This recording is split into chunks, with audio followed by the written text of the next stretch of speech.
Hey guys, my name is Lilly and today I want to start a new series about how you can survive the economic recession that we are in right now. So usually I make wilderness survival videos, but because the economic situation is so dire, I thought maybe I can give you some tips on how to do better and how to get through this crisis. Now, before I start, I first want to let you know about my credentials.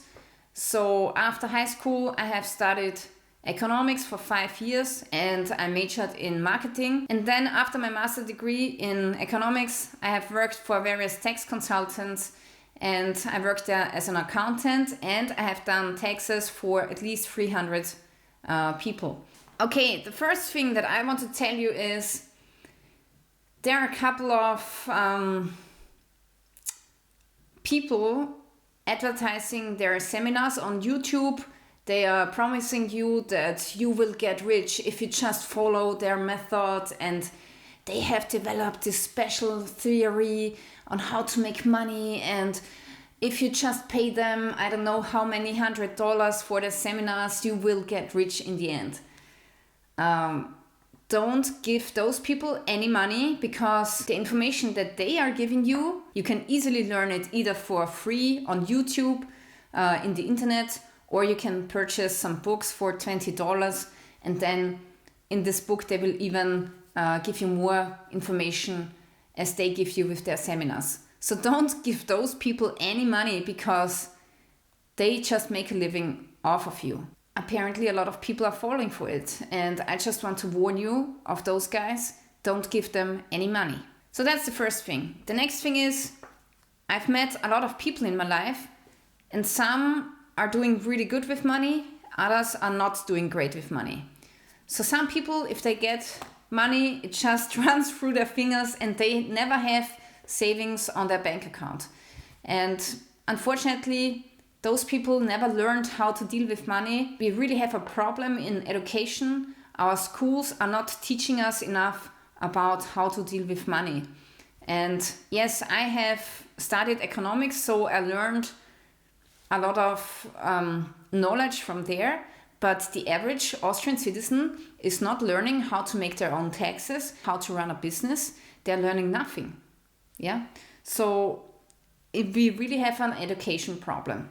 Now, today, the first lesson is that a lot of people don't know how their situation is. They don't know, am I doing good or bad? And what is my situation? Where are my assets? And where is the money coming from? So the first homework that I want to give you today is we want to make a balance sheet of your financial situation. Okay, so for this we make a T. Alright, so for your personal balance sheet, I have made this T. And on the left column, we are going to write, what have I got? And the right column is going to be, who paid for it? So let's say there's a person A and he owns a car and it's worth $10,000. Then also person A has some cash at home, let's say $5,000. Then person A owns a house and the value is $500,000. Then we have the rest of persons A belongings, maybe a TV or appliances in the household. So let's call it rest. And let's say that's worth $5,000. So now we get a total of $520,000 at the left side. And because this is a balance sheet, left and right needs to be the same.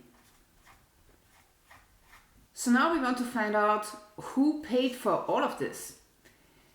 Well, first of all, person's A parents have lent him some money for $20,000. And then he went to the bank and he got a loan for $400,000. And then we are still missing $100,000. Now who paid for this? Well, it's person A. And this is a simplified version of a balance sheet, of course. If this was a professional balance sheet, we would call the left side assets, the right side liabilities, and then we would take out this value here out of the balance sheet, put it underneath the total and call it net worth.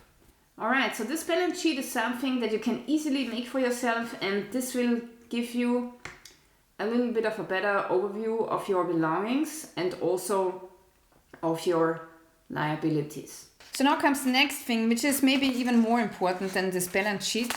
You have, I don't know how many years in your life, so nobody knows how long somebody is going to live. You might get 60 years old, 50 years old, 70 years old, or 90. Nobody knows his exact age. But one thing is for certain. You're going to die at a certain age. Let's say you're going to die at the age 75. 75. So you have 75 years, some of which you will be a child, and then you will come in an age where you can work and generate income. And then you will get too old and you might not even be able to work anymore. It really depends on the situation, right? So you can get sick and you don't generate any income anymore. So there's only a certain period of time in your life where you can earn some money. There's also only a certain amount of money that you're going to earn in your life. So let's say you're going to work for 45 years and you're going to generate $2 million in your life. So the $2 million is fixed because that's what you're going to earn in your life. Some people might earn more. Some people might earn $3 million, $4 million in their lives. It really depends on your situation, on your job, and so on. But let's say person A earns $2 million in their life. So let's say 1.5 million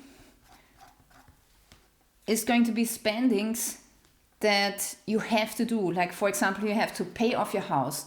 You have to pay for the car. You have to pay for food and for the food of your dog. You have to buy a laptop for working and so on. So let's say in your life, you're going to spend $1.5 million on the necessities. So then you're left with 500,000. That is really your money after taxes. And the question is, what are you going to do with this money in your life? Are you going to throw it out the window by buying unnecessary products that you don't need? Or are you going to save it or make a smart investment where this money is becoming more? So here we have the 1.5 million that you need to live your life. Let's say like a decent human being. Of course, you can lower this figure here at the side. You can say, I'm not going to live in a house. I'm going to live in a truck, in a camper van or something. Then this figure here lowers, and then more money will flow from this side to the other side. And then you will have more money to spend. So of course, there are some things that you can do to lower this figure here at the side. But let's say you want to live in a house, you want to own your own house, you want to have maybe 2 children, then this figure is going to stay pretty much the same. So it really depends on how good you are on saving money, because then you have more money here at this side, which is getting freed for either buying luxury goods or making smart investments. Okay, so here we have now, let's say for person A, 500 grand that he can spend in 45 years. That's about $11,000 that he can spend in 1 year average. Now the thing is, what are you going to do with this money? And I'm going to tell you that there are very smart people after this money here, especially. And this is exactly where marketing kicks in. Marketing has the goal to raise a need for a product or for a service so that you really think that you need to buy this one product now in order to have a fulfilled life. So the quintessence of marketing is that they want to raise a need for a product, which might be a good product, but also it might be a product that you don't need. So you have to be really careful on what products and services you're spending your money on, because there's only so much money that you have left to spend in your life. Let's make a different graph, so you can see how important it is to have a higher income than expenses. So this is the income, and here we can see time. So let's say the blue color is your income. So you have a fixed income, a job, let's say at a restaurant, you're a waitress, and your income is pretty much the same. Sometimes you get a little bit more tip, but average, it's pretty much the same throughout the year. Now, the red marks your expenses. So hopefully the expenses are lower than your income. These are the expenses for your house, for the interest rates, for paying back the loan, for buying food for your family. Suddenly, there's a crisis and all of the products that you need are rising in the price. So now we have a rise here. Let's say there's a crisis that causes inflation. So now, as you can see, the expenses line is getting close to the income line. And that's really bad, because now at the end of the month, you don't have a lot of money left to spend. So now let's say there's another crisis, a crisis of shortage. Let's say there's not enough of electricity and natural gas. So now the house is generating so much cost that you are having more cost than you're getting with your income. Okay, so let's say this is 1 year, January to December. Now in this time, you're saving money. Let's say here you saved 6,000 US dollars. But then at the end of the year, you spent more than you got. So here we have a deficit.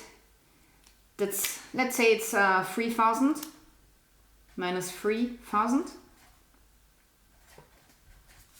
So now, because of the crisis, instead of making the average 11 grand a year, you're just making 3,000 US dollars this year.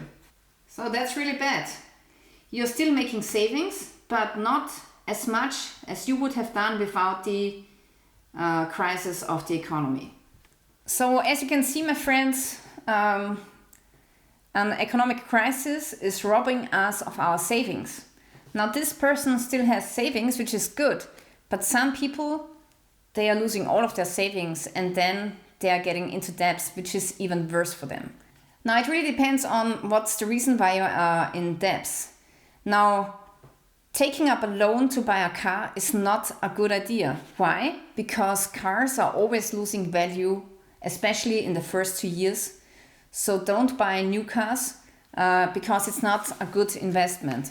If you want to get a car, get one that is at least 2 years old, or even better 5 years old, because those cars, they have already lost value, and once you buy them used, you don't lose so much money anymore.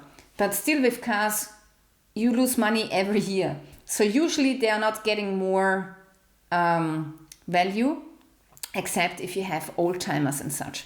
But the common car is losing value, so it's not a good investment. You still have to get one because there's a need, but I would never buy a car on debts. The only investment that I can approve is buying a house in good location with debts. Why? Because if you pay rent, that's the alternative, you're going to pay around the same money that you would pay to pay back your house. Of course, it depends on the location and how expensive the house is. But with houses, what usually happens is that houses get more expensive. So their value increases and you are not losing money. So if you take a loan for your house, and if you are able to pay it back, that's the only investment that I would do with debts. Now, a lot of people might say, hey, with debts, you have to pay back the loan. You also have to pay back the interest rates. Yeah, but usually that's not much more than the rent that you're paying for the same property. So if you're renting, that's really the worst idea ever, because with your rent, you're going to pay off somebody else's loan from the bank for their property. So then you're the slave for somebody else, and it's never going to be yours. So renting is really the worst thing that you can do. I know that some people, they don't have another choice because they don't even get a loan from the bank. I think that property is everything. But if you're renting, I believe that you're a slave for the system. You're paying off somebody else's property, and at the end of the month, you have $0 left on your bank account. So is this the goal? How long can you do and live a life like this? If you have to do maybe a shitty work, you get shitty payment, you still have your expenses, and then you have to pay off the property of somebody else. It's not a good idea. I don't think it's fair.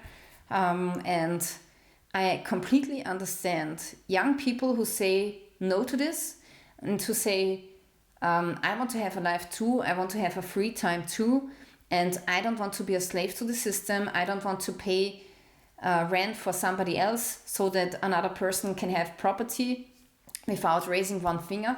So I completely understand everybody or the trend that is going on now, that people are living in their cars because they cannot even afford rent anymore sometimes.